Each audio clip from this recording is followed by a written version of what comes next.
Welcome to the Computer Repair Podcast, episode number 309, Time Management and Productivity. I'm your host, Jeff Halash. This is our live show where we discuss the ins and outs of running your computer repair business. Our show today is brought to you by Instant House Call. Remote support that is easy for you and your customers to use. This is a must-have tool with features like on-demand for your break-fix customers and unattended for managed services. You can do automatic repairs with the auto repair built-in software, and it will save you time and money when you're supporting your customers. Check it out for a free trial at instanthousecall.com. Use the offer code PODNUTS. And also by FreshBooks, the simple pain-free invoicing solution for freelancers and small business owners. For a 30-day free trial, just go to freshbooks.com/PODNUTS. Enter PODNUTS in the How Did You Hear About Us section. Let me introduce the co-host. We have none other than John Dubinsky from the Maven Group. John, how you doing? Jeff, I've got you 5x5. I'm locked and loaded. Let's get this done. Rock and roll, man. And also joining us as a brand new guest on this show is Tom Bull from Two River Computer. Tom, how you doing? Good, Jeff. How about you? I am doing excellent. Great to have you on the show. Thanks for inviting me. Oh, no problem. All right, John, I'm going to kick it off to you. Give us a tip or story that we could learn from.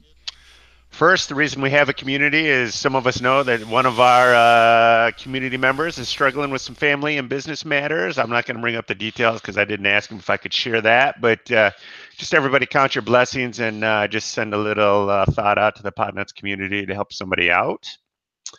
The second one is in the CRP group that a lot of people have been talking about maybe Google tightening up some email security, which they have done, but which maybe leads me to more of a good email hygiene for yourself and your customers. And what I mean by that is if you're a G Suite admin or you monitor or manage G Suite for your customers, go ahead and get in there under Gmail, under the advanced settings. And, there's two places you want to dig around in there. One is called safety and one is called the advanced option. And you can review delivery and reception conditions, as well as whitelist domains to help you out with any problems you might be having.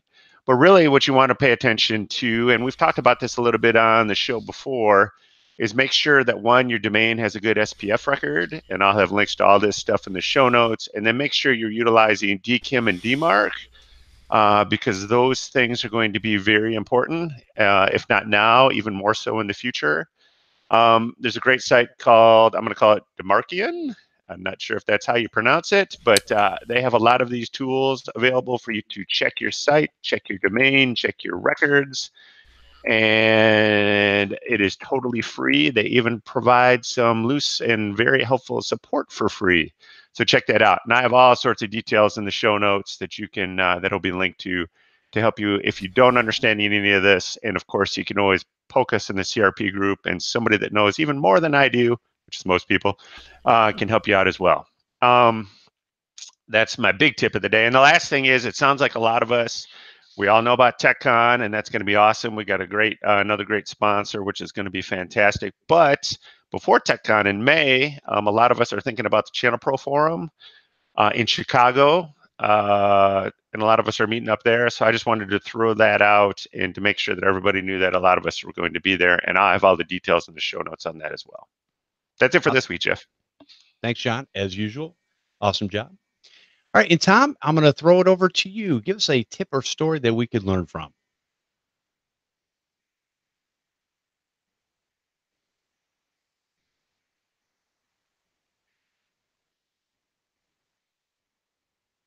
Not hearing you, Tom. And I see you unmuted your mic, so I know that's working. Right. Can you hear me okay? We can hear you now. Awesome. All right. So my tip is I've been keyboard shamed for this tip, but I'm going to throw it out there anyway because I have some pretty good success stories about putting a failing or failed hard drive in the freezer. Conceptually, the idea is either one of two things, is that the cold will contract any swollen platters and allow them to move more freely, or if there's a component heating up on the circuit board, that it will cool it off, maybe enough to copy the data off. So I had a client take her iMac to the Apple Store, and they told her, "Sorry, your data's gone.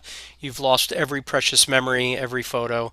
And of course, she was devastated. They gave her a new hard drive, and I insisted that she bring the old one back.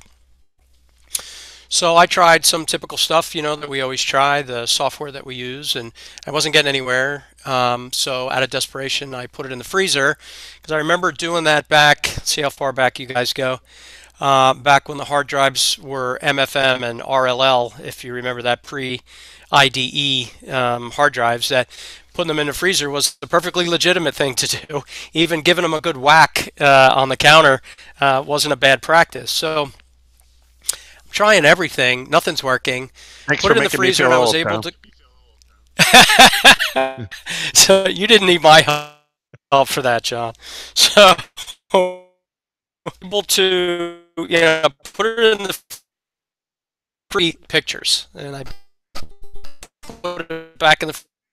I'm just gonna and I'm gonna keep it on ice the entire time, and it worked.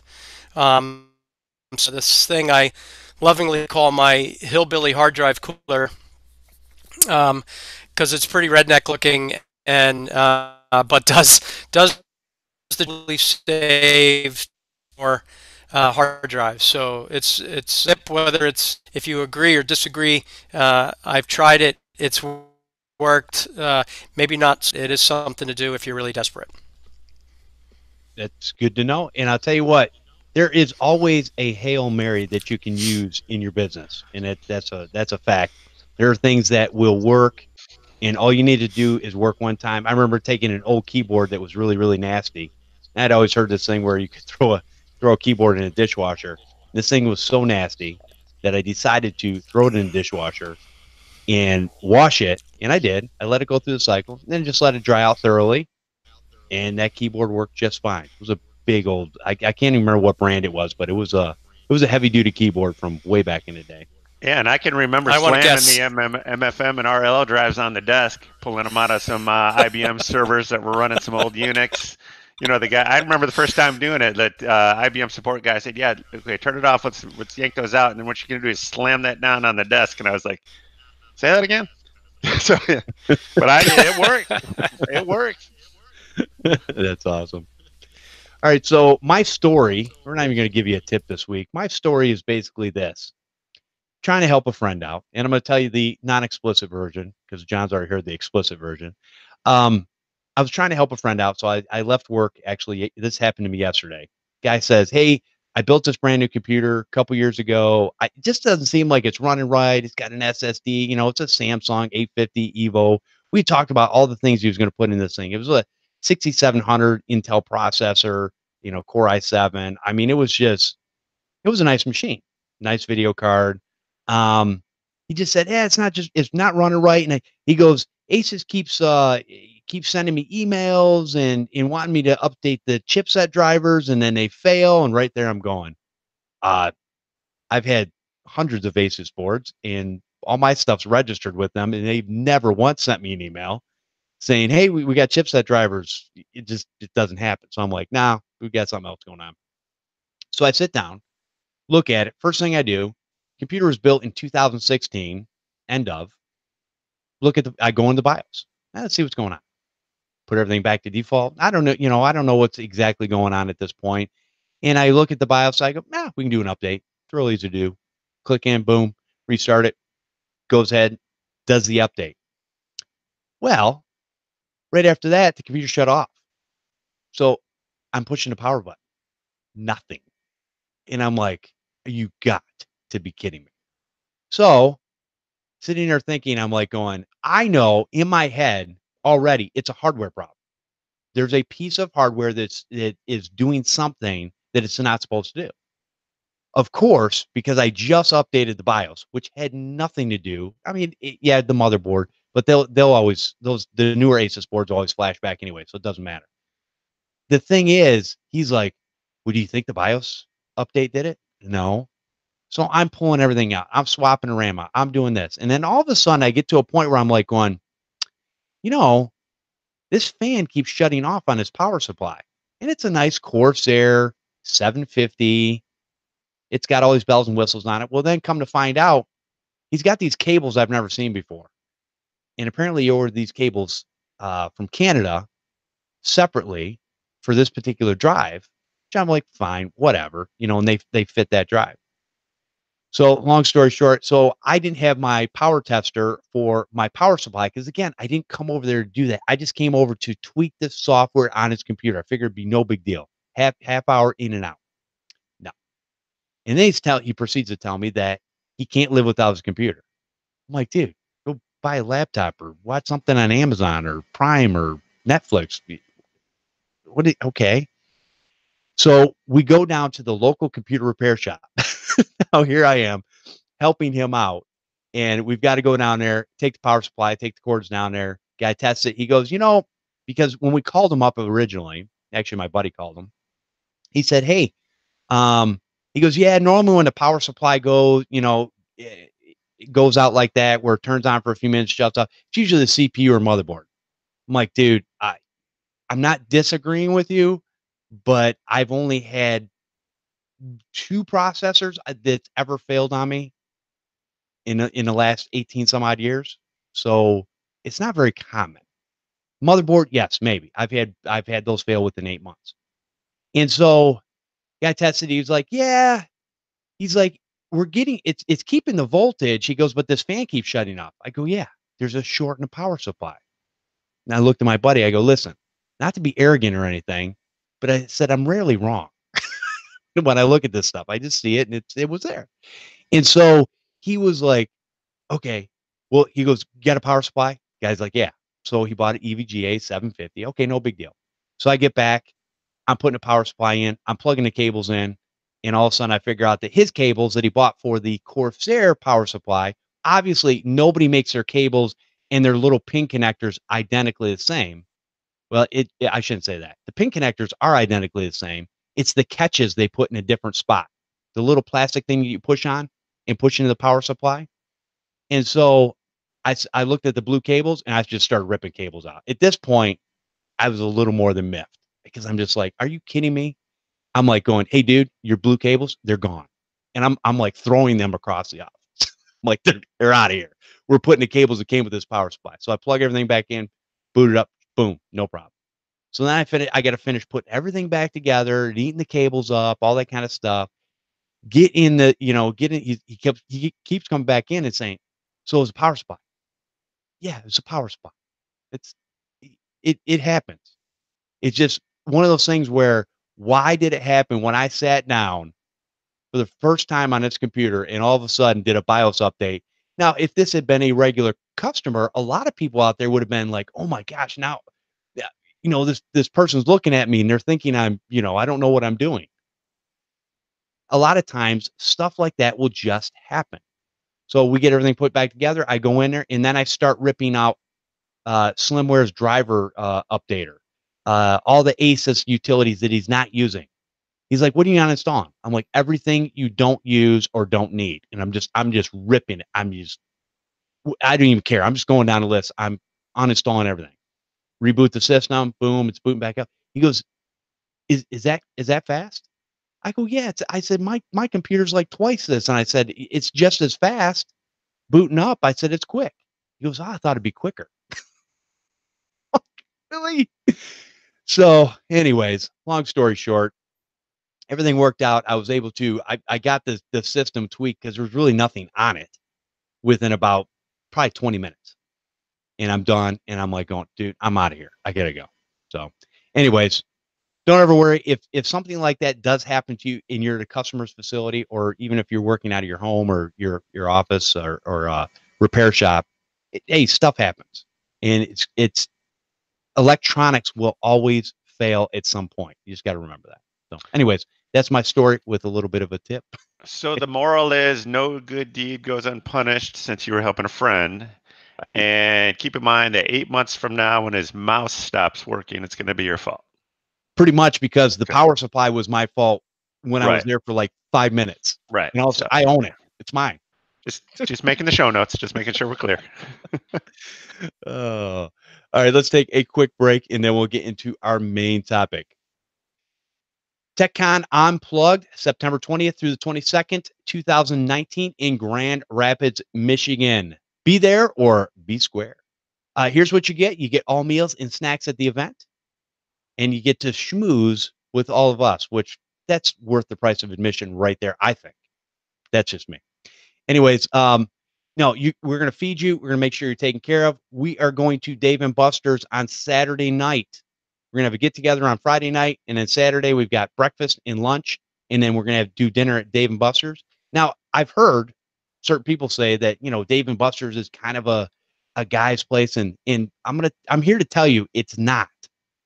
I've never been to a Dave and Buster's where I haven't seen husbands and wives, boyfriends and girlfriends, families hanging out, having a good time. What's nice about this place versus just having a regular restaurant is we're going to have a side room that's all ours. We can go in there, eat, hang out, have a good time. And if you want to go play games, you can. If you don't, that's cool. You can just hang out. That's what this event is all about. It's about bringing the community together and staying together and being a part of this bigger unit.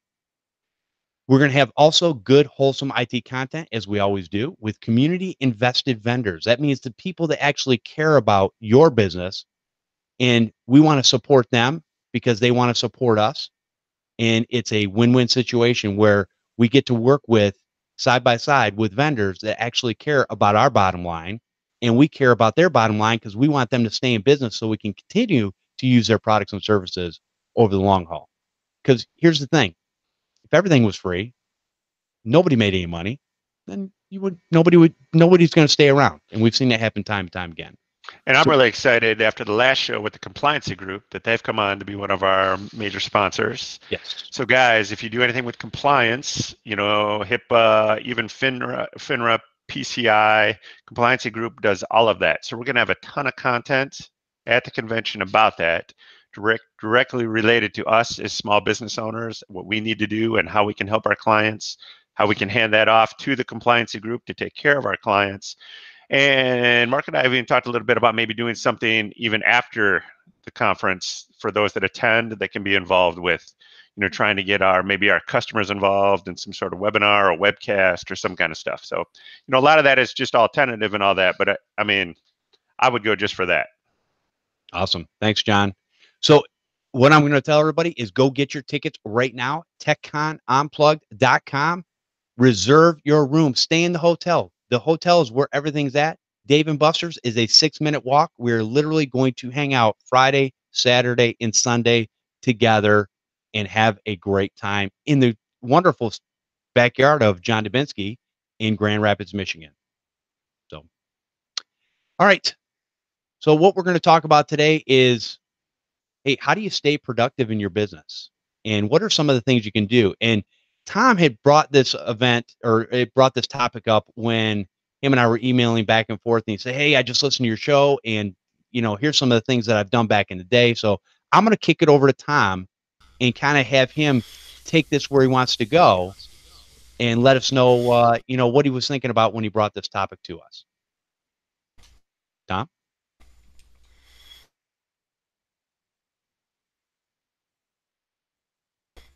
We don't hear you, Tom. Do I have you, Jeff? You got me? Yep, I got you now. Tell me you got me. I got you. Put up one finger if you got me. I can see you. There we go. Excellent. Excellent. So I want to talk about TechCon for a second. So I got my tickets to the show about a month ago, I guess. I went and got my plane tickets and my hotel tickets. Looking forward to coming in. I'm going to come in Friday midday, and I'm going to plan on staying until Monday, because when I went to previous shows, I left too early. I felt like, and I missed out on some stuff that happened on Sunday. And instead of coming home late on a Sunday night, I think I'm going to just have some fun, maybe even have a couple beers, and talk with as many of my peers for as long before I head back. So I encourage those who are coming, come early, stay late. But I get if I'm not working that one day, I'm losing some revenue, but it's a great investment. Awesome. Appreciate that, Tom. And And we'll look forward to having you out so, there. in talking about time, this I was actually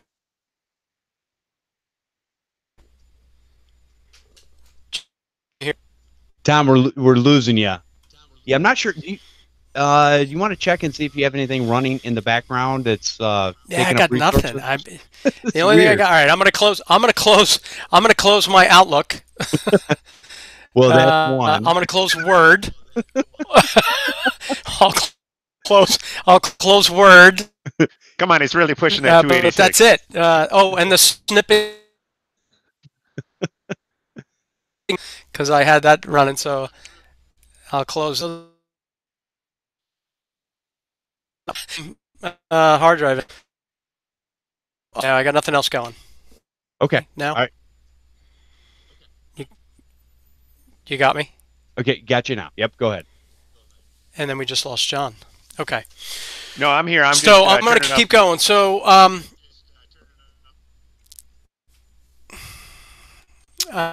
when I first started, I was working full time at a job, and I wanted to do consulting for businesses, but also help consumers. So consumers were home nights and weekends, so that's when I started doing my work. So my first appointments were, 5:30, 6 o'clock on a weeknight, and on the weekends, and it was perfect for them because that's when they were home.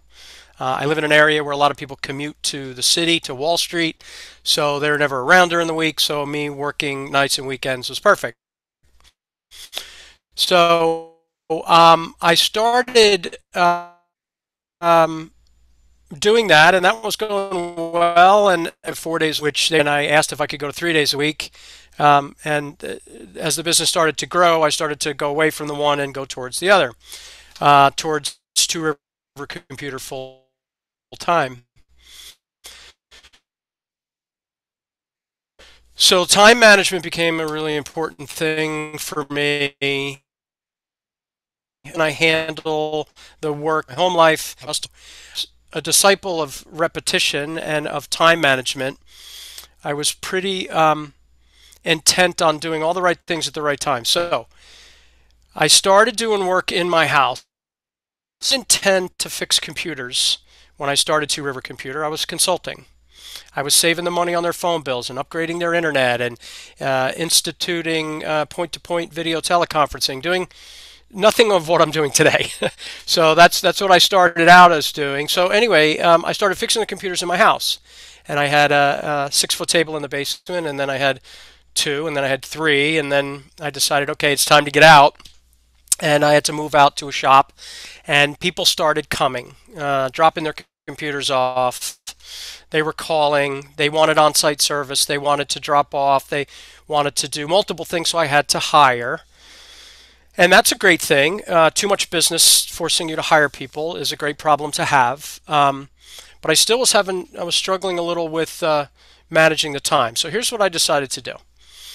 I decided to do what I call time blocking, and I was using that technique with customers because in my former life, I was about office or workplace efficiency and how people could be better if they didn't answer any emails or any voicemails in the morning until 11 o'clock and then not answer them again until 4 o'clock and be able to get work done and not be distracted by the phone and the email. So I decided to apply some of my own suggestions to my own business.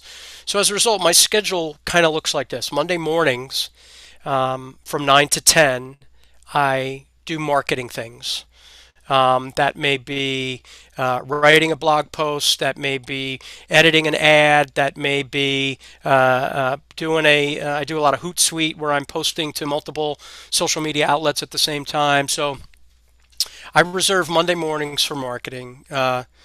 Tuesday and Thursday afternoons, so from like 2 to 5, are sales efforts. Sometimes they're phone calls, sometimes they're walking through an industrial complex, sometimes they're visiting existing customers.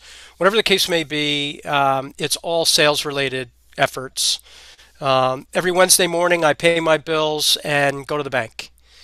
Without fail. I do it every Wednesday, and I always know that I can't go anywhere Wednesday morning because I have to pay the bills and go to the bank. And Friday morning staff meetings, and this is really funny. You're going to think I'm insane. I never liked Monday morning staff meetings because I figured that's a crappy way. I'm allowed to say crap, right? You said no cussing. Okay. So it's a crappy way to start out the week. So I thought that Friday morning was always better. So I said, if I ever have my own business, I'm going to do Friday morning staff meetings. Let's see how we did thus far this week. Got a little time to wrap things up, and then let's look forward to next week. So I started having staff meetings before I had a staff. So every Friday morning from 9 to 10, I had things that I needed to address, and I had, I had to allocate them. I got all the work, obviously. I have things to do, and I would compare it with the notes from last week, and so I got into this habit. Friday mornings from 9 to 10. And then as I started to hire staff with just 1 or 2 people, it was still awkward, but it was a good thing to do, and I continue it to this day, 13 years later. So I think that's really important. And that's just the running of the business part, right? So it's marketing activities, it's paying bills, and sales activities, and kind of administrative or operations, and that's about running the business. But how do you service the customers? And this is where I had an epiphany early on. I was telling John before you signed on, Jeff, that people would say, hey, I need you to come over and look at my Wi-Fi, and they'd say, how about Tuesday? And you'd say, yeah, I'm clear. And they'd say, oh, well, I got to go to yoga, and then I have to drop off the dry clean 5. And in the beginning, you would say yes. And you would keep saying yes. And so you ended up getting these odd times and in the calendar. And then to try and fill slots before and after became hard. So I kind of treated it like a doctor's office maybe, or any other place that had fixed appointments. And my calendar for my technicians is they have 4 2-hour slots every day. And they could be on-site, they could be remote, they could be in shop. We can take a 2-hour slot and cut it in half if we need 2 easy ones, or 2 remotes maybe. We can take 2 of them and combine them together for a bigger job, or even grab the whole day. But when you offer the customer choices, when you say, yeah, I can come Tuesday, I have 11, 1:30, or 4. And they can pick from one of those, and they feel like they had a choice in the matter. And very rarely has anybody given me any pushback with that. And so now I'm in control of the calendar. So when I look, is there a way I can send you a document or a screenshot? Right now? How do I send? I mean, is there? If you send me one later, I can get it in the show notes, Tom. Okay. Not really Only live, though. Because the visual, yeah. And it's when somebody calls. So now we've got 3 tonight, so we're and we can spots because they say, and it's got a customer's name in it,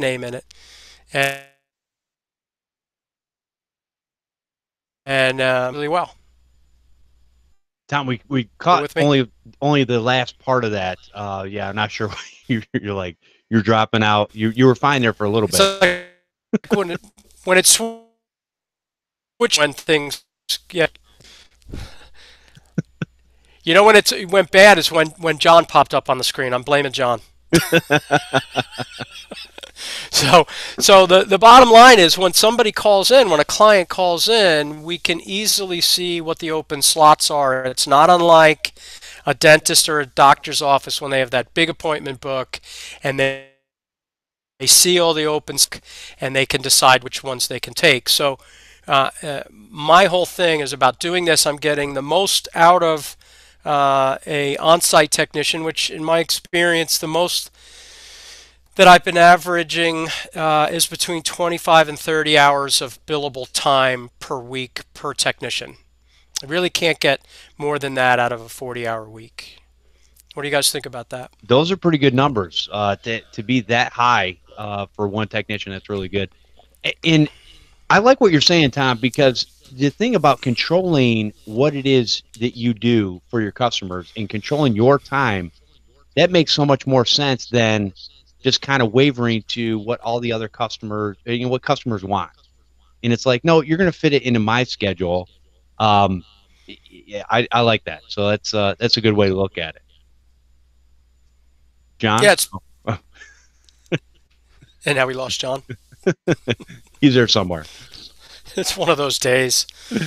No, but I tell you, it made a big difference for us both in, the way that I run my business on a day-to-day basis and the way that our technicians are scheduled.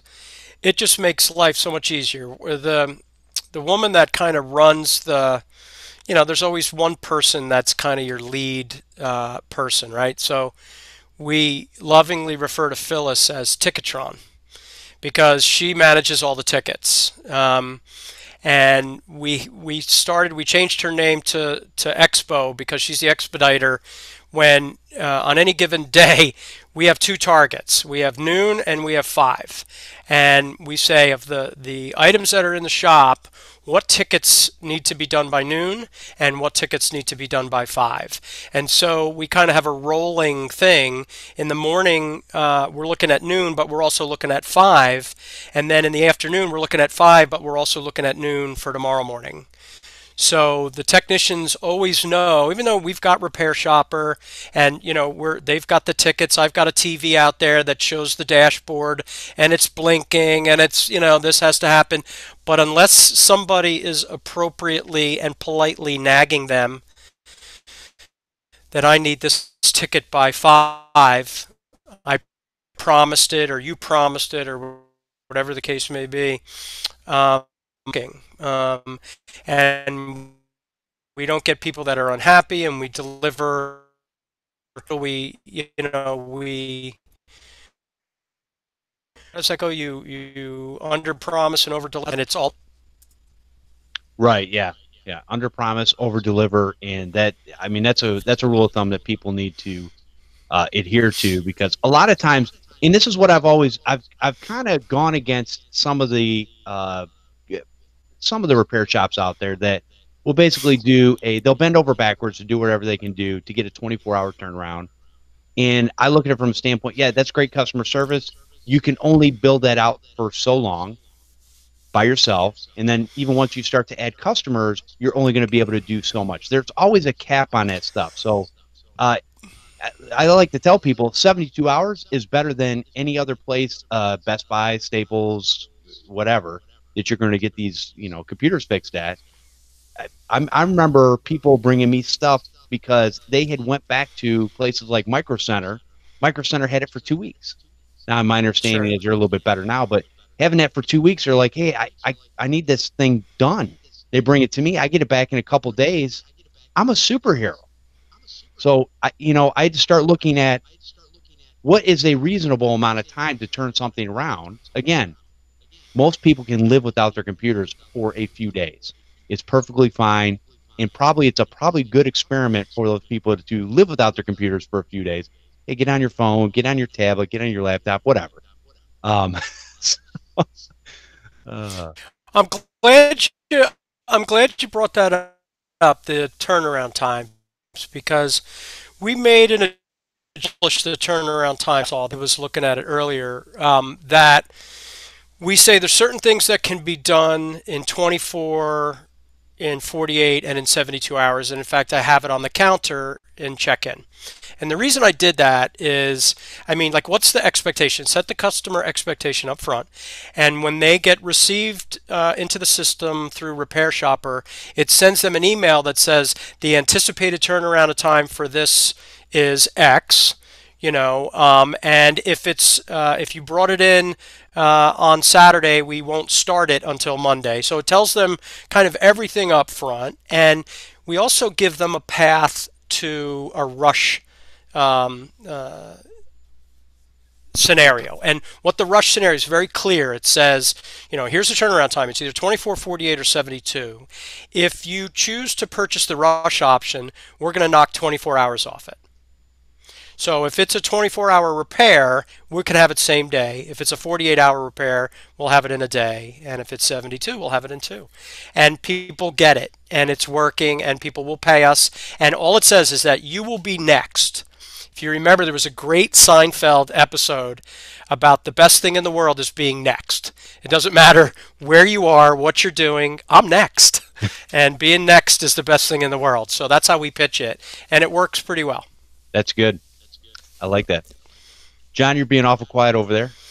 Get some 2 cents to throw in No, there? I'm all listening. I'm taking some notes. I'm gonna jump in the end. I don't want to cut off Tom because this stuff is like gold coming out. So I'm just gonna hold my tongue for one time on the show, and I'll jump in at the end.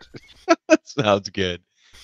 So, Tom, I mean, obviously you've been doing this a long time, and you've been working on the processes. Would you say that when you're doing time management, does it ever stop improving, or are you always looking for that next thing that you can do to make either your technicians more expedient, yourself more expedient, everybody more relaxed, etc.?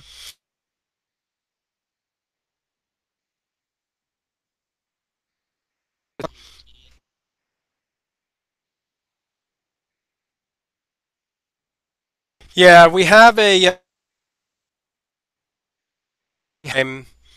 um, and we call it the pressure relief valve. That it,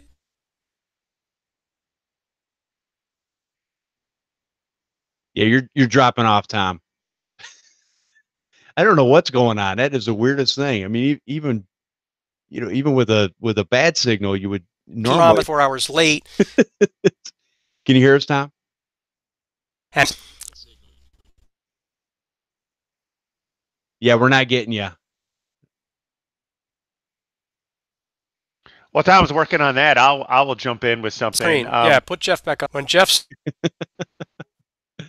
Go ahead, John. Yeah, I told you you shouldn't ask me for comment until the end. screen, it's bad.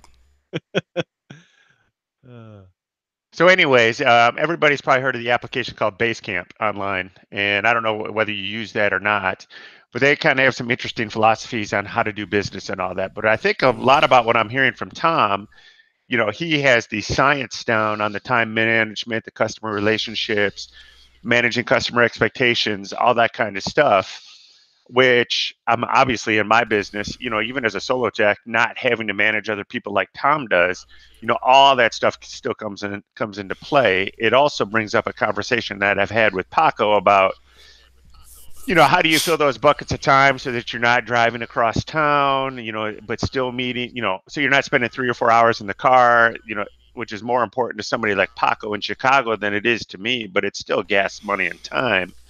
But really what I would make a recommendation to is Basecamp has a book that the owners wrote called It Doesn't Have to Be Crazy at Work. And they actually have a podcast called Rework. And I'll put links to all this in the show notes as I usually do. But the two interesting things is, they talk about 80-hour weeks, packed schedules, being super busy, working all-nighters, pounding coffee, how it doesn't have to be that way. And the really interesting thing is they just had a really big outage at Basecamp, which took them down for about half a day. And they discuss, really frankly, in their podcast, what happened, admitted that totally our fault, meaning they totally knew about the problem before it even happened, and didn't address it. And then how they still addressed it with what they report is very good customer satisfaction, regarding an outage. And it's still not being crazy. So, those are some good listens. I haven't read the book yet. It's on my list. And the reason I haven't read it yet is I don't think it's an Audible yet. It's about everywhere else but. But, something to think about and something to tie into all that is really the sanity or the, what I think the magic that we're getting from Tom. And hopefully either we'll redo this and get more, or maybe Tom would be willing to talk about that at the conference more at TechCon. But is building to that what am I thinking about? I can't think of the word, but building to that magic in your business where it doesn't have to be crazy, but you're still busy, you're still getting a lot of satisfaction, but you can still do all that stuff you want to do outside of work without having to be a slave and having 80-hour weeks and all that kind of stuff. And sometimes, just like Tom said, it's saying no, or building that customer expectation, or doing the scheduling like he talks about. But it's, I guess my point is even big companies like Basecamp, multi-million-dollar company with multiple employees all over the planet, really is where their employees are. They can still manage this stuff. So if they can do it, with guidance from somebody like Tom, we can do it too, as either solopreneurs or guys that have a couple employees. Well, and this is what we talk about a lot of times in this business is, a lot of times when we look at what we do, we're firefighters. A fire gets started and we go put that fire out, and then we move on to the next fire. And a lot of people are working themselves into basically a hole. And what I mean by that is a lot of people are just, okay, you can do whatever you want to do in your business to take care of the customer, but you don't have to do it at your demise. So when you're thinking about what you want to do, I think there's many, many different ways. And Tom's already talked about some of them, putting things in a calendar, taking control of that. Here's the thing. Most customers don't really know what it is they want. They know they want the end result, but what happens in between time, they don't really care and they don't really know anything. So you have the control. It's just a lot of times it's the nice person syndrome, right? We want to be nice, we want to be helpful. And you can be all those things, but you have to be those things and still protect yourself. And so you have to make those choices. It's no different than when I do a job and I've got to go on site. It is in a 6 by 6 square mile radius. The reason that is number one, I work. Number two, I can get anywhere within 10 to 15 minutes there and back. Number three, I charge an hourly rate. My hourly rate, and I didn't do this back in the day. I would go I might travel 15 minutes there, and I might travel, and I might be there for 2 hours, and I'd travel another 15 minutes back. Well, that's 2.5 hours of time, and I might only charge them 2 hours. Well, now if I go on site, because I really don't like to go on site, I charge from the time that I get in the car, drive to the customers, and then when I get back home and shut my car off and I get out of my car, that's when the time stops. So I look at it and I go, okay, do I want to be out here doing this? No. But for the amount of money I just made doing this particular job, was it worth it for me to do that? And the problem is when you're running so hard and so fast, and a lot of times you're not charging rates you should be, you'll get into a position where you're just running yourself into the ground. And it's not a good place to be in, because, really you're looking at digging yourself a 6-foot hole and crawling into it. And that's the end of that. So yeah, 80-hour weeks. If you were going to say, I would say 60-hour weeks would maybe be the sweet spot. If you could actually even get better and get it down to a 40-hour week, that would be awesome. But you've got to have good time management too, because a lot of times, John, I think you brought it up the other day where you were on Reddit, and I think it was on last week's podcast, and you were talking about, a 2-hour rabbit hole down in Reddit because you were looking for some information. Well, was that productive time? Probably to a certain extent. Could some other things have gotten done? Maybe. But that was a choice that you had to make for yourself at the time, whether it benefited you for what you were trying to do. I would, the only thing I would caution there, and I see we have Tom back, so I'm going to say this, and then maybe we'll be quiet. I'll be quiet for 15 seconds so Tom can talk. But I would be really cautious about setting a time limit, meaning if you want to work 80 hours a week in your business, and that's what, I don't forget the show that's out now, but that's what brings you joy, and it's not running you ragged, and it's not, making you sick, and you're not having to sacrifice physical fitness and time with your wife and family or boyfriend or whatever, that's great if that's what brings you joy. Just make sure that you're running your business isn't running you, I guess is where we're getting. Because, a little bit of running my business, half the time I'm working on my business, it might just be a labor of love because it's almost a hobby, because it's what I like to do. And that's why I started doing this. And it just happened to fit in with other things that I like to do too. But again, if you are working 80 hours a week and not making ends meet, and something is happening, and that's where you get in the CRP group and you ask for help, and whatever. Not that any of us have the answers, but we can certainly try to help. Well, and it's definitely the support. So Tom, we got you back, and I'm gonna throw it back over to you and kind of go from where you stopped talking last time, as far as the time management and some of the things you changed in your business that that you kind of made a improvements over time. I'm assuming you tossed that over to me, right? Yes, I did. Okay.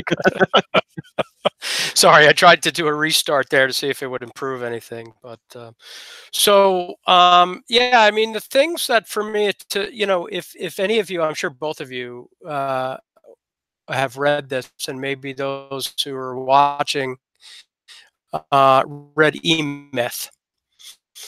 Michael Gerber, have you done that? Yes. Anybody? Yes. Yes. Yeah. Okay. Yeah. So the concept, yeah, that a franchise does better than a traditional small business is largely based on process. That I deal with labor and give them a 10-step way to make a hamburger, and be able to replicate that process over and over. So as a result, I've taken a lot, I kind of did a lot of that already. I was doing that already. But I documented almost every process that we have, from a traditional repair when it comes in, and it's a decision tree. Yes, turn left, no, turn right. And you kind of go through the entire process and we have a process receiving a check. We have the process for printing the invoice and putting it in the bag. I mean, I've kind of really took a lot from that. And I think that repetition, because of a defined process, makes things easier. I will often say to our team members that that organization can turn chaos into calm. If you have things set up that it's just maybe a bigger pile. I mean, they don't grow teeth and they don't start spitting fire. It's just a bigger pile, and you just need to get through the pile. So when the piles get really big, we go to our pressure relief valve and we change the turnaround times, and it gives the technicians immediate relief. And then our expediter will look at workloads and start to redistribute. And if she sees that one of the technicians is overloaded, she'll start moving it around, because we have a triage tech, the shop manager. He gets every ticket assigned to him when they come in, and then he decides that or things, and you go down a rabbit hole. And we've learned loads of things. And number one that we've learned is 15 minutes is the rule. If at the 15-minute mark you haven't made progress, then you need to go, whether that's seeking the help of another technician, whether that's going to the manufacturer, or a recent resource for us is going to the Facebook groups, where we get really good response. Your Facebook group, some of the others out there, the ITBOG, and we can get some feedback in between, the snarky answers, but we sometimes get some useful feedback that we can use, and so they know that they're not in it on their own, and that they need to seek help at the 15-minute mark. So that's one of the big things that we did. So that's a tangible time management thing. I can't for 15 minutes. You need to convert that remote call to an on-site call, and 15 minutes once again is the mark. I figure it's a good a good time frame. And also, when we do things for customers hobby, a lot of times people just walk in, hey, my phone's not working, my email stopped, I need to reset my password. We look at the time and we're at the 15 minutes again. If it's less than 15 minutes and they've done at least $1,000 a year, so it's free. So again, we have a measurable way for them to make decisions on their own that follow some kind of I don't know, nice traditional good business practices, both from a technological standpoint and from a customer relationship standpoint. That's good. Yeah, I think a lot of people don't really think about those types of things in their business. And setting a hard stop is one of those things that we probably all need to do because we've all been in that position where we've been working on something and go, hey, this is a virus removal or whatever. And the next thing you know, you turn around and you go, yeah, you know what? It probably at the hour mark, I should have turned this into a nuke and pave. Because you could spend all kinds of time going down that rabbit hole. The problem is fixers, we want to get in there and fix what what we're working on. And we feel like, well, we didn't really fix it. Now, from a practical standpoint, nowadays, the way I look at it is much, much different. I hate nuke and paves because they're a big pain in the butt because you have to think about things of software. You've got to think about transferring of data. You've got all these different things that you've got to make sure that you do right. So I would rather get in there if I can get in there and fix the problem, but you have to put some sort of hard stop on it because we've all done it. Turn around and you go, yeah, I'm not going to be able to get this back to you for like another 2 days because this thing is messed up. Gotten to we call it just around the corner. That the fix is just around the corner. And so I'll say, so how many corners have you turned trying to get there? Because it's like, it's just one more, I want to try one more thing because I think I might know. Oh, wait, now just one more, and then I'm done. And I say, no, it's 15 minutes and kick it up or kick it over or get on the phone. That's how I have our team look at it. That's awesome. And it's good. And these are things that you learn along the way. And this is the information you can pass on to others so that they understand there are ways to basically fix the problems that we all have in our business. And that I would say probably the number one thing really is probably time management. Most of us suck at it to some degree or another. And we always need that reminder. We always need that help to become better so that we can go, you know what, there are other things I can do that will make my life easier and more calming.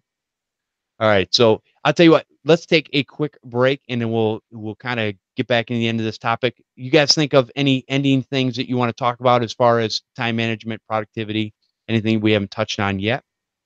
And we'll go in that direction. Our show today is brought to you by FreshBooks. Small business owners, it's time to be honest about how you feel when dealing with your day-to-day admin work. Admit it, you can't stand it. It's a total grind. Truth is, over 5 million small business owners felt exactly the same way until they discovered FreshBooks. FreshBooks is the dead simple cloud accounting software that's transforming how small businesses owners handle their paperwork. Using FreshBooks to create and send an invoice literally takes about 30 seconds. There's no formulas or formatting, just perfectly crafted invoices every time. Your clients can pay you online, which often means you end up getting paid a lot faster. Who doesn't like being paid faster? I want to be paid now. There's a super handy deposit feature so you can invoice for a payment upfront when you're kicking off a project. You know you want to get paid for those that hardware that you're ordering so you're not sitting there holding the bag. FreshBooks can even show you whether or not a client has looked at the invoice you've emailed. Now there's no more, hey, did you get that email that I sent over with the what you owe us? Oh no, I didn't see that yet. Oh, okay. It looks like you opened it 5 times. Are you a little, taken aback by the number that was on there? Just pay the invoice. So that's awesome. At least you can know it got there and it got in the right hands. This is only a fraction of what FreshBooks can do for you. You owe it to yourself to feel the effect of FreshBooks on you and your small business. For a 30-day free trial, just go to freshbooks.com/podnuts. Enter podnuts in the How Did You Hear About Us section. I thank FreshBooks for sponsoring this episode of the Computer Repair Podcast.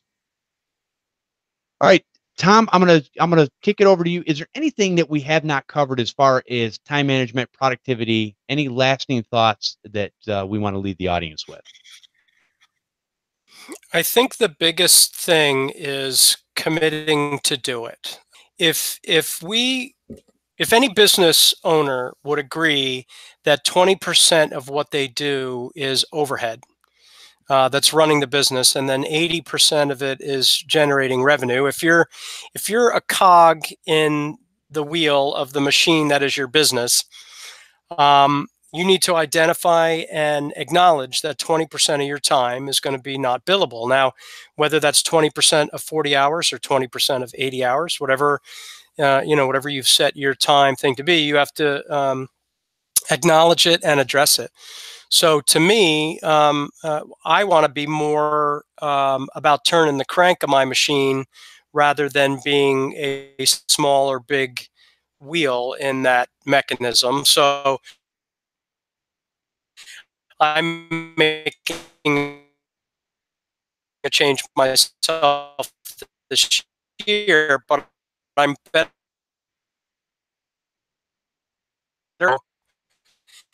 because of the time management stuff that I've put in place. Then to me, that means that I could run my business. So I'm going to be spending that time doing marketing or sales, doing things. Am I going to be doing it to manage the jobs that I already have? Am I going to do things like paying and going to the bank? Never give the money to it yourself. It's your calendar in like 2-hour blocks, Outlook calendar, and you fill those blocks with either administrative time, sales time, or actually revenue generating time. I think your life will be made that much simpler. Put in all 20 of those blocks and list them as open and start to fill them as needed. And I think if you do that, then you'll be able to turn your chaos into calm. And whether it's the management of your own calendar or the management of your technician's calendar or of the managing the workload in your shop or your projects that you have out in the field, do it logically. I mean, we're all logic lovers, by nature. So take advantage of the tools that you have and know when to say when, know when to give the invoicing to somebody or the purchasing to somebody. You know what your time is worth. You're more valuable generating revenue and running your business. Awesome and well said. Thank you, Tom. Appreciate that. And John, I'm going to give you the last say so on this topic of time management and productivity.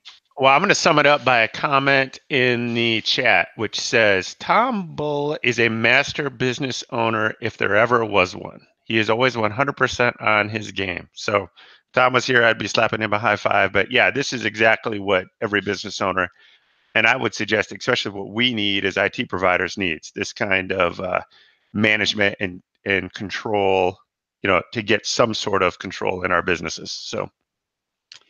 And John, I like your, I'm going to say this. I like what you said earlier is that, maybe we can get Tom to talk about this and kind of dive down the rabbit hole at the TechCon Unplugged. And we'll open that up so that people can really get an idea of what they can do to help themselves in their business and become more productive and more sane. Well, I think there's already been some offers to buy Tom beer. So since he's staying, I think he's going to be not be thirsty on Sunday night. Let's just put it that way. Awesome. All right. Let's take a quick break, and then we're going to go into a couple emails. And I want to get into those this week because it's been a couple weeks. We've had several vendors on the show, and we're a little behind. So, but before we do that, if you would like to support what we're doing here, just go to patreon.com/computer repair podcast. What that gets you is it gets you into the super secret Facebook group. Now, the reason I say super secret Facebook group is because you can't look for it on Facebook. The only way in is basically through Patreon, and it's $1 a show. So anywhere between $1 and $5 a month is what it would cost, depending on how many shows, because we do it per show. That way, if I ever get hit by a bus or something bad happens, or we don't do a show, you're not getting charged for no content. And what that will do is it will get you in a safe environment where you can ask questions about your business, no matter how simple it is. And not to say that there's never any snark, but there is no treating people bad, and we answer all questions, no matter how simple the question is, because we all have to remember where we started, and that's why we started this group, is so that we could have a safe environment for people to ask questions, get their answers, and move on in their business. So if you'd like to do that, again, go to patreon.com/computer repair podcast. And I want to thank all of our Patreon supporters for your continued support. All right, let's go ahead and answer some emails. And let's see, I've been looking more at Cloudberry to offer managed backups to clients. I've come across a question. As a managed service provider, yes, I avoided the acronym for you, Jeff. Thank you. I appreciate that. I look at the hit by a bus scenario and wonder, how does a one-man shop deal with having their own single managed account to manage services for their clients? But if you are suddenly gone, no one has access to it. And that is from Michael Mary. Thank you, Michael. Appreciate that. So what do you guys say as far as what do you do when only one person has keys to the kingdom? You've got to have some sort of exit plan, no matter what spot you are in your business, whether it's the beginning or even towards the end, towards retirement, etc. Right?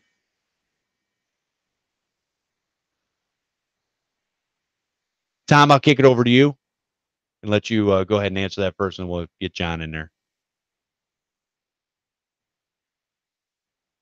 I think what's happening is it takes Google a little bit of time to actually recognize your voice, and then kind of starts going. Still nothing.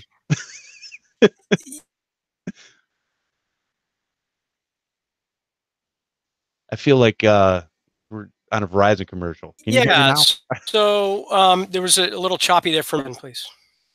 So as far as is it trying to analyze me and figure out my biorhythms or something? I think so. All right. Did you get that the so email? If the question is how do we transition to another OS, is that the question?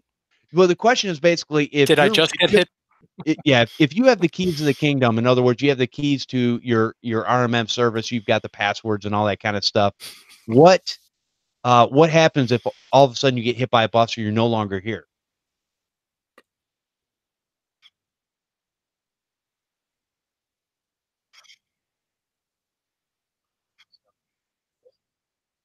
Oh, we're not hearing anything. So, great question. I use LastPass, and I use it for my business. And you can have hello? Yep, we got you. You got me now? Raise your hand if you got me. Gotcha. Keep going. Okay. So I use LastPass for all the important stuff, and I have a proxy in there that if something happens, that this person will be able to step in and be able to dole out the things that are required to be able to run that I know and trust. Would be able to step in my stead. Everybody in my business knows what they're supposed to do. They just may not have access to the resources to do it. But the key is that we're not near the same bus at the same time. Awesome. Okay, great answer to that question, John. Did that make sense? Yes. Well, usually what we do is we provide that information to the client. Two different ways here. One, yes, usually we provide that to the client owner whenever we set that up. So hopefully and we usually do that in some sort of shared resource that we can protect. LastPass is a great option. Doing it through G Suite or maybe through OneNote, or depending on however you're doing it securely, to make sure that only the proper people can get authentication and have access to that data for privacy reasons. But yeah, the whole idea is just like Tom said, is to have some sort of plan that if you win the lotto and end up Barbados and just hang it up, that you're not screwing everybody back here that's not on the beach, so that they can get that information as needed. It's called business. It's not a personal thing. If you're worried about giving your clients that information, that usually means you're not doing something right and you're scared of losing them. So it's their data, it's their business, it's their service, they're paying for it. So just make sure they have access to it in a way, in my opinion, that you can control who has access to it, so that the intern that shouldn't have access to it can't see it. Great. So I'm going to say real quick that if I get hit by a bus, I'm dead. I don't care. Um, but no, exactly what these guys said is, yeah, you've got to have somebody else in the business that's got access to that information so that they can get in there and they can at least pass the keys along.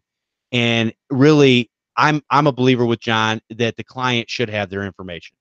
You provide it, and I think Marvin B has talked about this before. You basically had this, or it might have been John, I can't remember who, but you basically had this, open if dead, envelope that has all their stuff in it, and you just keep that updated. So, hey, only pull this out of the file cabinet if something happens to me and I disappear off the face of the earth. Then you've got this kit that they basically have all the information. They can bring somebody else in and take care of their business. Because again, that's part of what you're doing is providing them peace of mind no matter what. And so that's good. Yeah, I know it's probably B because he's a lot smarter than me, but that's the whole idea, that it doesn't have to be anything that the end user or the business owner can really understand. It's to be something else, something that an IT professional could pick up and have enough information there that the business that you're supporting can still operate and Absolutely. function. Yep. Excellent. All right. So second email says, "Hi Jeff and awesome crew. Thank you for all the time and effort you and all the folks at Podnuts have put into making the difference in my life as well. I'm sure so many others. I have taken bits and pieces from every show that I've listened to and applied many of the tips and strategies. That's awesome. I was able to sign on with vendors that I had never heard of before listening. That's what we do here. And yes, I use the referrals and mention names for both discounts as well. Hopefully, your Podnuts network is getting money back or discounts for me doing so. Again, thank you all. I hope my contribution helps keep you guys producing the awesome shows that I am now addicted to. My drives would not be the same without you." Ah, thank you. And it is from James Tomasello, and he is a new Patreon supporter as of the last couple weeks. So he is in the Facebook group, and great to have you aboard, and appreciate that. All right, last email of the show. It says, "Hi, Podnuts. My name is Esteban, and I work for a mom and pop repair shop. I listen to a couple of the podcasts, and I can relate a lot with what's talked about. Keep up the amazing work on the podcast." Hopefully, we will. We charge a set rate for remote and on-site work. A customer that is our top client wants a contract. We currently don't have any customers that request contracts because our prices are fair compared to two local IT companies that we get business from that prefer our services instead. How do you proceed when forming contracts? What tools do you use for? Oh, this is the second question. So we'll deal with that one first. So that one is, how do you proceed when forming contracts? I'm going to say real simple, and I'm going to throw it over to John after this, is get the Technical Computer Business Kit. It's $100. $100. It's a tax deduction. Get it. It will have all the information that you need for getting you started. Now, I went in. I've gotten their first generation years and years ago. I think back in 2010, 2011, somewhere around there. And I was able to take that information and parse it and pull out the information that I needed because it's all in Word document and PDF format. Any of those you can manipulate and do what you want to do with them. So that's what I would do. If you want to get a contract going, that's the easiest way to do it. If not, there's a more expensive route. You can go get a lawyer and they'll write up a contract. Now, there's a lot of people out there that will say, "Oh, definitely have a lawyer look at it." Listen, I'm going to tell you, there's a lot of gray area to this stuff. And a lawyer is going to do nothing different than a CPA or anything else. They're going to give you their interpretation of the letter of the law. So, I mean, here's the thing. If you're doing everything that you can to mitigate anything that could come down your way, at least if you've got that documentation to show, no, here's the agreement we have, that goes a long way. And again, it's up to a judge a lot of times to look at that information and go, yeah, I see the intent of this. I'm going to go with this. But again, That's the luck of the draw. You don't know what judge you're going to get, and you don't know exactly. Again, it's a slippery slope. You want to do the best that you can do for your business that makes sense. Use common sense when producing these documents. I took the foundation that was in the TechNut computer business kit, and my understanding is Bryce over there had went and talked to not only lawyers here, but lawyers in Australia where he's at in different areas to kind of get this rounded agreement that made sense. Because again, we've all read contracts. There's a lot of legalese in those contracts. Some of us, in myself included, don't even know what half that stuff means, but it sounds good. Again, up to interpretation. John? Boy, this is a can of worms. I mean, and there's a couple of different philosophies on doing contracts and all that. So if you're going to do a contract with your client, and this is the 101 class about contracts that I know and based on my belief. And if you go back and listen to some of the Podnuts Pro shows, B has some great interviews and some great information about somebody that I saw at some ASCII shows that talks about this as well. One, your contract should be set up to protect you. Two, keep your contract as simple as possible. One, so that you aren't confused, so that your customer isn't confused, and so that you don't need to edit that contract every time you want to change or do something with that customer, because that's going to push the customer away from you. And three, keep in mind it's more than just your contract. Make sure your website, other things you're saying, your other documentation doesn't tie you into guarantees, promises, and other things that you're not willing to be 100% committed to. I mean, internet virus protection is different than internet virus mitigation when you get into a courtroom.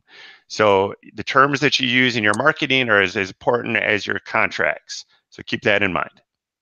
And I'm not a lawyer. I did not stay at a Holiday Inn, and I like gin and tonics. You can buy me one on Sunday. Thanks. We're not responsible for any. This is free information we're giving out, and yeah, we're not lawyers, and we don't play lawyers on TV. So take it for what it's worth.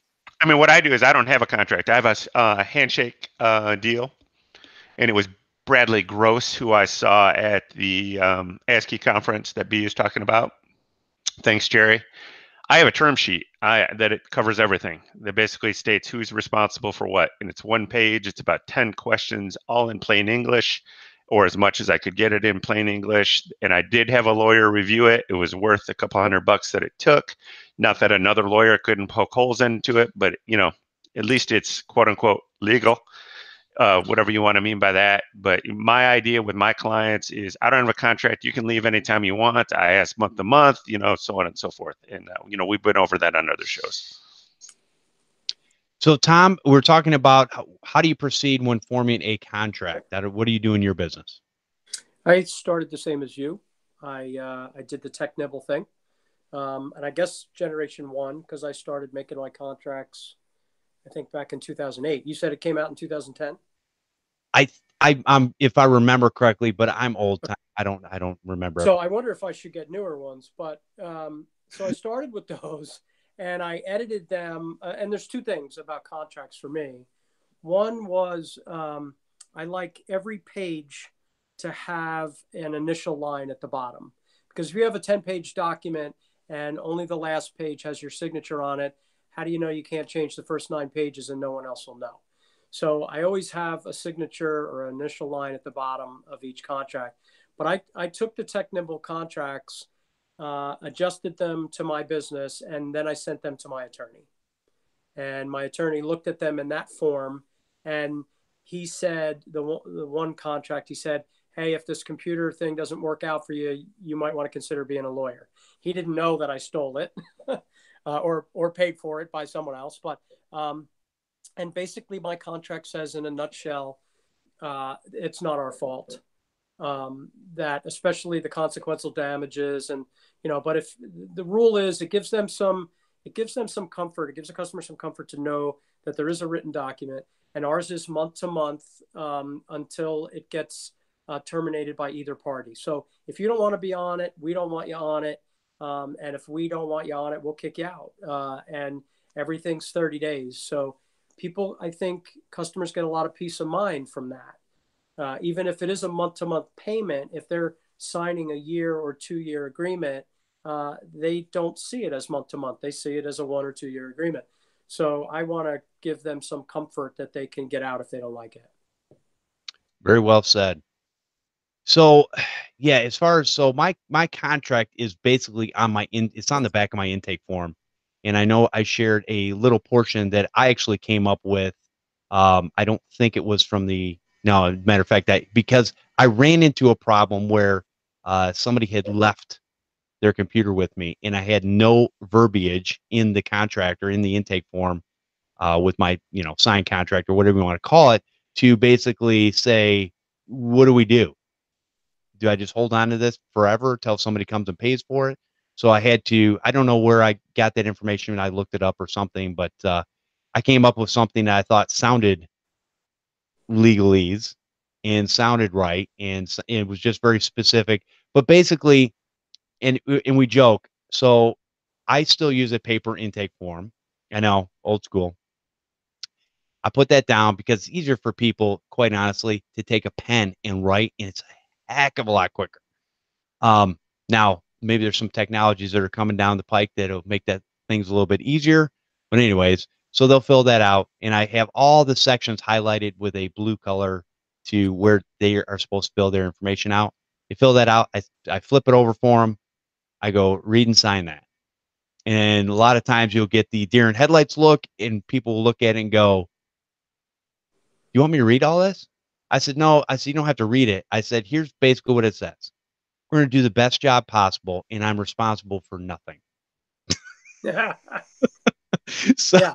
so sign it or walk away. It doesn't matter to me. I don't, again, it's normal legalese. I'm going to take care of you. Guess what? If you've got, 10 years worth of pictures on there, I'm not the guy that's going to nuke and pave your machine and go, here you go. Everything's ready to go. Where's all my pictures? Oh, Jeff, you say you don't care all the time. You don't really care. I don't care. Anyways, so that's one of the things that we can do there. So second part of the email, and maybe we have some people here that might know the answer to this because I think I've got maybe one, but we'll see what we got. What tools do you use for a sector by sector copy for a Mac hard drive? I replaced a hard drive on a new Mac and installed the OS. The customer wants to recover 4 terabytes of data to an external drive. 4 terabytes of data. Yeah, that would be like $1,000 bill right there. The original drive will not mount due to bad sectors. Now, before we go into anything, here's what he wrote me back after back and forth email with him. And this is, he said, also, I figured out that the drive is rated with their own version of RAID. The drive had to be in a Mac along with the internal SSD for the volume to show up. Booted off USB with Mac OS installed and transferred the data slowly to another drive. Put it in the new SSD drive and deleted the RAID because it looks for the hard drive to boot up. And that's Esteban Milled. Thanks, Esteban. So as far, I mean, what do you guys does anybody here do anything with Macs as far as, because obviously their file system is a little bit different and you can't just plug it into a Windows machine and hope to pull the data off. We do a lot with Macs, not with RAIDs in Macs. I would run from that project or give it to somebody who's smarter than we are. But we clone Mac drives all the time. If we're having trouble getting to the data, we'll use Ubuntu to get to it, and that's the great equalizer. Whether it's a Mac or a PC, we're normally able to get to the data that way and at least get it off. And do something. Otherwise, we're sending it out. If it's a RAID, and even if it's a Fusion drive, that's kind of like a RAID in Mac speak, where they've got the traditional drive and a little piece of the SSD of an SSD drive in their hybrid configuration. Those two pieces aren't together; it won't work. So when those go bad, when the spinner in there goes bad, it's an ugly, ugly scenario. So if it's me, it's going somewhere else. I don't know about John. I don't do a whole lot of Macs. The only time I've ever done any cloning, I'm with Tom. If it was a RAID that I probably wouldn't be supporting it in the first place or saying that I was going to support it, but I use my Terabyte software, Terabyte Unlimited, but it's Linux based, so it doesn't have any problem when I boot from it, copying the GPT or whatever type of partition it might have. So I can usually clone it, or at least at this point, knock on wood, I haven't had a problem using Terabyte Unlimited to clone a drive. And the only thing I'll say is you can use a program like Reclaim Me Pro, which will do a lot of the Apple stuff. It'll do a lot of the Linux stuff and a lot of the Windows stuff, and different types of RAIDs. Tom, I'm glad you brought that up. I believe in his email, I kind of rewrote this a little bit, but I think it was a Fusion drive, and so that's just a hybrid drive. I wasn't familiar with it. Yeah, that's their version of a hybrid drive. So it's a two-piece scenario, SSD and spinner. And it in effect is like a RAID. And if one part is broken, you're not going to be able to restore it. And if you send it to Gilware or Data Savers or somewhere, you're going to have to send them both pieces. Wow. Okay. And I would suggest, if you're in the CRP group, reach out to somebody like Dave Greenbaum. He's a Mac super pro. If you're not in there, you might, one of our friends of the network is Brian Best over there. He would be a great resource for this, that knows a lot more about Macs than I do. Yeah, and probably a lot about a server that would have RAID configuration. Absolutely. Yep. Awesome. All right, and I lied. We have one more email. It says, Jeff, I want to thank you for all the great content you guys push out. I recently started listening a couple weeks ago and have been binging your podcast pretty hardcore. I've been toying with getting a business started up, but it would only be a side hustle doing break fix. I don't have the time to dedicate to retainers. That's good. You're already figuring out exactly what it is you want to do. It's a good place to start. As my full-time job as a car hauler doing about 70 hours a week doesn't lend too much free time. No, I imagine that probably wouldn't. There's nothing offhand that I can think of, but hearing your guys' stories and experiences gives me motivation to get this thing off the ground. Thanks again for all you guys do. I truly appreciate the priceless info you guys share. Scott McFarland. And also, he is a new Patreon supporter as the last couple weeks. So I appreciate that. And yeah, just, you know what? This is a great way. I think a lot of us have started with the side hustle. Shoot, some of us are still doing it.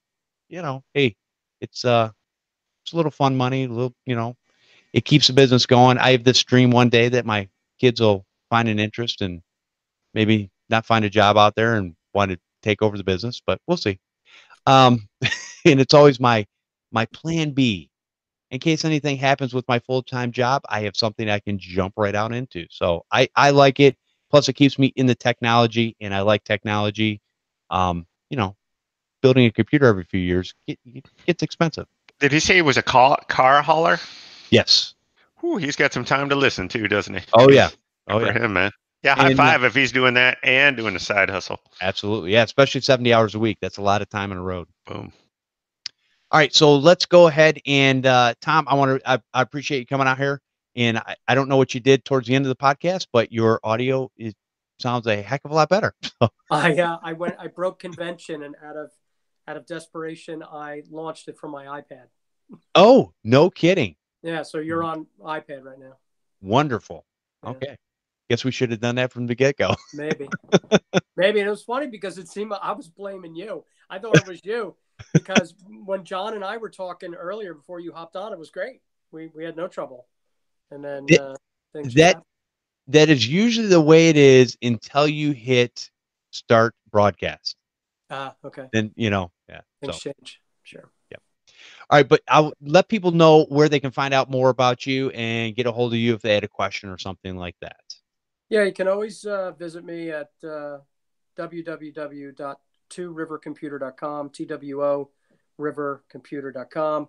I have a fairly active Facebook site. I'm posting stuff, but that's more for my customers, obviously. My site is a tech site builder site. And I did that mostly because after listening to Matthew and learning more about SEO and stuff, being on his platform for the last 6-8 months has really made a difference. But so you can find me there, and you'll see the site, and you'll learn about us and what we're doing, and the other things besides just repairing computers. We're doing a lot of other things as well. Awesome. Glad to hear it. And yeah, as far as if you're not on Tech Site Builder, it's been a while since I've said this. I'm just going to say your website sucks. Get on Tech Site Builder because that's the place to be. And I will say, I'm just kidding, sort of. And I'm just going to second what Tom said. And see, John, is that better? Is my attitude better? So one of the things that with Tech Site Builder is I noticed right away going from a static HTML web page. And again, I'm an old timer. I had Tech Site Builder version 1 way back in the day where it was a static HTML web page, and they had done a couple things with WordPress, I think, in version 2, and then Matt took it over, and he's done a phenomenal job. And I'm going to tell you, he's doing things right in the background. You don't have to game the system. You don't have to do anything other than go in there, take about an hour or so, set it up. And I'll tell you what, if you don't want to set it up, he's got a concierge service that you can pay for, have him set it up, move your stuff over to that site, because the SEO is just, it's done right, and it's solid. I don't know all the ins and outs of how that works. I just know that it works and it's practical. I usually don't say this, but guys, don't be stupid. I mean, you're not website guys. You're network engineers and IT techs. For what Tech Site Builder costs, let them do your site. I mean, it's so inexpensive. I mean, the time you would spend trying to do it in WordPress yourself or using another platform, having to manage the security, all that kind of stuff. Tech Site Builder, you're up in, you get a hold of Matt or his team, you're up in a day, your site's done within a week, and then you start adding to your blog and you're done. So unless you have a team to do it, it's a no-brainer. I'm with you, Jeff. I'll be the mean one this time. Good cop, bad cop.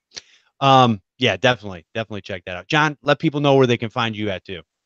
Shout out to everybody on the CRP group. That's where you can find me. I've put a couple of posts in there, and I had a lot of response to a weird problem I was having with a credential manager issue in Windows, and thanks to that. And I just put another post in there that Chris was helping me out with. So, really, I use it. Everybody else use it. It's just a great place to either just do a brain dump, or vent, or try to get a solution.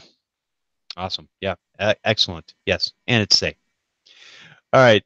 Come join us live for the Computer Repair Podcast every Sunday at 4 p.m. Eastern over at podnuts.com/CRP live.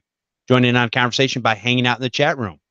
You can send an email to podnuts@podnuts.com or leave a voicemail at 734-335-1000.